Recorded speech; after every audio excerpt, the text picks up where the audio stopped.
चूल्हे पर रखे गर्म तवे से जैसे ही ओमवती ने रोटी को पलटने की कोशिश की कि उसके मुंह से दर्द भरी सिसकारी निकली। उंगलियां रोटी के बजाय तवे से छू गई थी। ओमवती ने जल्दी से उंगलियों को पानी में डुबोकर जलन कम करने की कोशिश की। इतने में तवे पर रोटी भी जल गई। बेबस ओमवती ने गुस्से में अपनी लाठी उठाई और चूल्हे को तोड़कर आंगन में बिछी चारपाई पर पसर गई। ओमवती की उम्र भी 55-56 साल के करीब थी। उसका पति जयपाल एक छोटा किसान था। आर्थिक तंगी जयपाल होने की वजह से वह परिवार चलाने के लिए मजदूरी भी किया करता था। दुर्भाग्यवश 15 साल पहले मिस्ट्री से भरी ट्रॉली में दबने से जयपाल की मौत हो गई थी। अब घर की जिम्मेदारी 20 वर्ष के बेटे सुंदर पर आ गई। 1.25 एकड़ जमीन और मजदूरी करके माँ और तीनों बहनों का भरण पोषण किया। तीनों बहनों की शादी करने में वह जमीन भी जाती रही। जिम्मेदारियों को निभाते निभाते सुंदर करीब 34 वर्ष का हो गया, पता ही नहीं चला। ओमवती ने नाते रिश्तेदार में सुंदर के रिश्ते की बात चलाई, मगर उम्र और गरीबी को देखकर सबने कन्नी काट ली। समाज वाले कहने लगे, भाई जमीन तो है ही नहीं, उम्र भी 35 की होने को है, ऐसे में कौन देगा अपनी बेटी। ओमवती को आंखों से दिखना कम हो गया और हाथ पैर भी कब साथ देंगे। ओमवती अपनी उंगलियों के पोरों को सहलाते हुए फिर से उठी और लाठी के सहारे चलकर चूल्हे के पास बैठ गई। वह बड़बड़ाई, कमबख्त मौत भी तो नहीं आती, रोज रोज मरने से अच्छा है एक ही दिन मर जाऊं। चूल्हे के पास बिछे पटरे पर बैठकर तवे से जलती रोटी हटाई, फिर से रोटियां बनाने लगी। भगवान भी क्यों बुलाए, उसने तो सारे दुख मेरी ही किस्मत में लिख दिए हैं, मत बुला। ओमवती ने रोटियां बनाकर कपड़े में लपेट कर रख दी, साबुत लाल मिर्च निकाली और नमक पानी डालकर चटनी पीस कर रख दी। फिर खाट पर लेट गई। सुंदर कंधे पर फावड़ा लिए घर पहुंचा। ओमवती अभी किस्मत को कोस ही रही थी कि सुंदर मुस्कुराकर माँ के पास पहुंचा।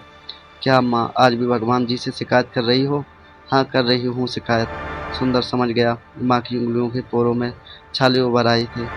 देखकर सुंदर दुखी हो गया, कहने लगा, माँ कितनी बार कहा है रोटियां मैं बना दिया करूँगा, कितना वक्त लगता है, थोड़ी सी रोटियों में जला ली ना अपनी उंगलियां। ओमवती सुबकने लगी। माँ को दुख देख सुंदर भी रोने लगा। सुंदर बोला, अम्मा, गलती भगवान की नहीं है, मैं ही नालायक निकला। मेरे कोई मेरे रिश्ते के लिए तैयार नहीं। आज अगर कोई रोटी बनाने वाली होती तो तुम्हें हाथ नहीं जलाने पड़ते। मेरा बुढ़ापा तो तेरे सहारे कट जाएगा, 2-4 साल में मैं मर जाऊंगी, पर तेरा सहारा कौन बनेगा बेटा। सुंदर ने रोटियां और चटनी की कटोरी उठाई और खाट के पास बैठकर अम्मा को खाना खिलाने लगा। बीच बीच में एक हाथ से अम्मा को पानी भी पिला देता। बेटे के हाथ से रोटियां खाकर ओमवती अपना सारा दुख भूल गई और हंसते हुए बोली, मेरी सुंदर जैसी औलाद तो किस्मत वालों को ही मिलती है। चटनी रोटी खाकर सुंदर फावड़ा लेकर निकल गया।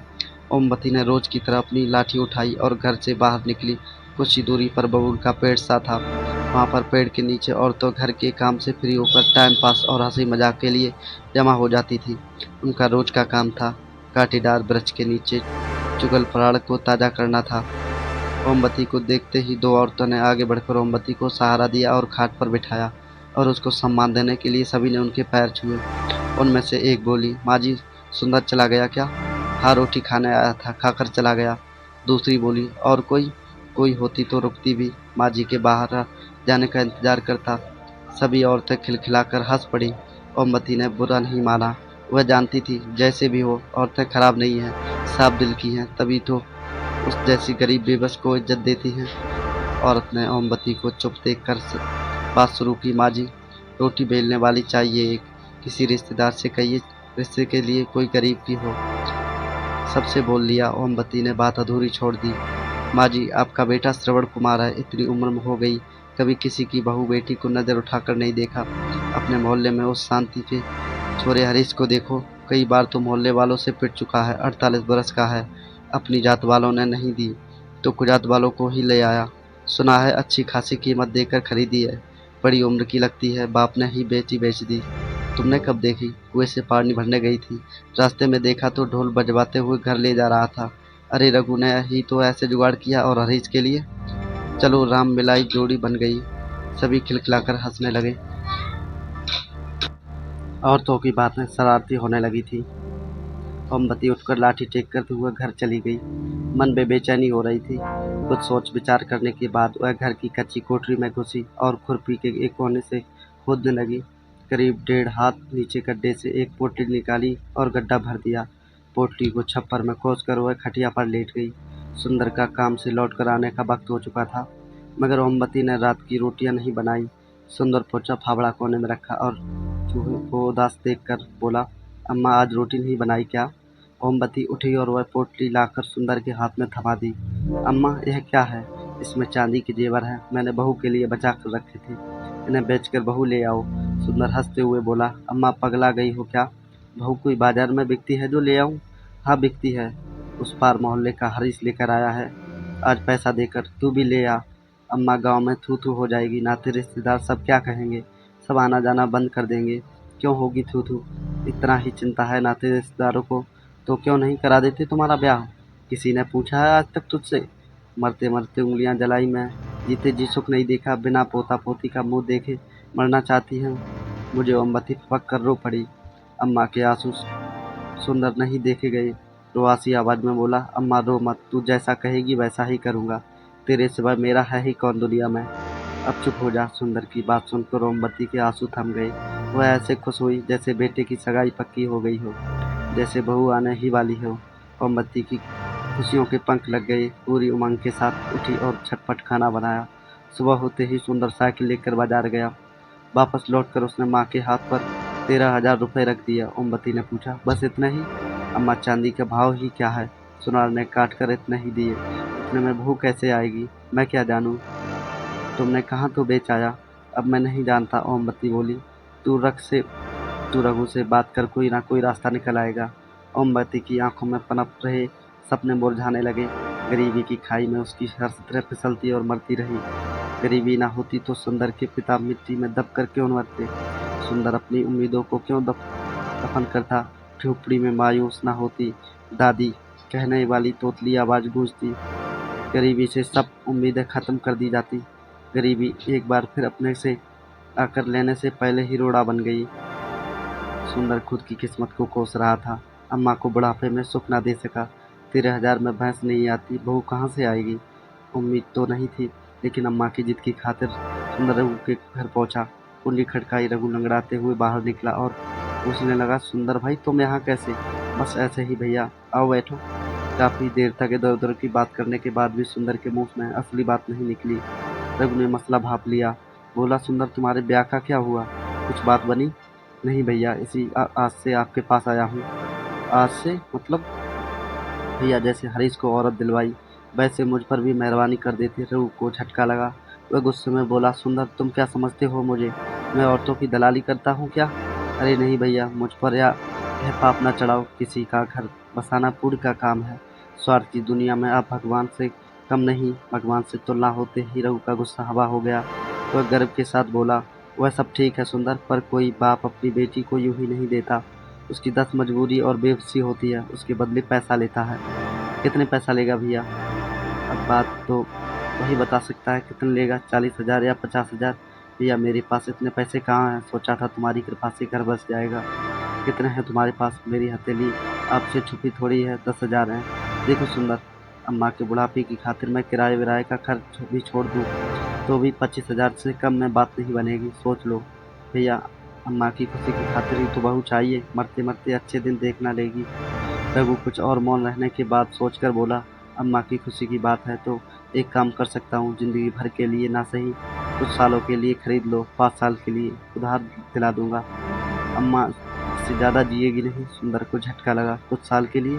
मैं तो जीवन भर किसी की बेटी को सम्मानपूर्ण जीवन देना चाहता हूँ। सुंदर चिंता में डूब गया। फैसला कठिन था। मन तो हुआ कि मना कर दे, मगर तभी अम्मा के चेहरे पर तैरती मुस्कान याद आ गई। भैया अगर मैं 5 साल बाद पूरा पैसा दे दूँ तो? फिर तुम्हारी अगर नहीं दे पाए तो वह रुकेगी नहीं, सोच लो। ठीक है भैया, पर अम्मा को मत बताना कि सिर्फ 5 साल के लिए ही दुखी हो जाएगी। बात पक्की हो गई। दूसरे दिन सुंदर ने 10,000 रघु को दिए और वादे के मुताबिक 10 दिन बाद 30-32 साल की औरत अपने घर ले आया। खबर पाकर सुंदर अम्मा के साथ रघु के घर पहुंचा। हाव भाव से मजबूर और सहमी सी नजर आती थी। नाम था सरिता। अम्मा तो देखते ही निहाल हो गई। खूब प्यार किया। उसी शाम बढ़िया साड़ी, सैंडल और सजने संवरने की चीज़ों का बॉक्स लेकर दिया। सुंदर दूल्हा बना और गाजे बाजे के साथ सरिता को दुल्हन बनाकर अपने घर ले आया।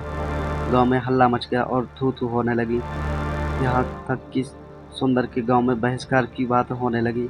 सुंदर सबने सुंदर को कोसना शुरू कर दिया। पास पड़ोस के लोगों ने तो रिश्ता ख़त्म कर दिया, परंतु अम्मा के घर बरसों बाद खुशी आई थी। उसके पैर ज़मीन पर नहीं पड़ते थे। सबसे बेखरा अम्मा की खुशी का ठिकाना नहीं था। दूसरे ही दिन सरिता ने चौका चूल्हा संभाल लिया। जितना सोचा था सरिता उससे भी ज़्यादा अच्छी निकली। पानी भरकर लाती, कपड़े धोती, यहाँ तक कि सोने से पहले अम्मा के पैर दबाती।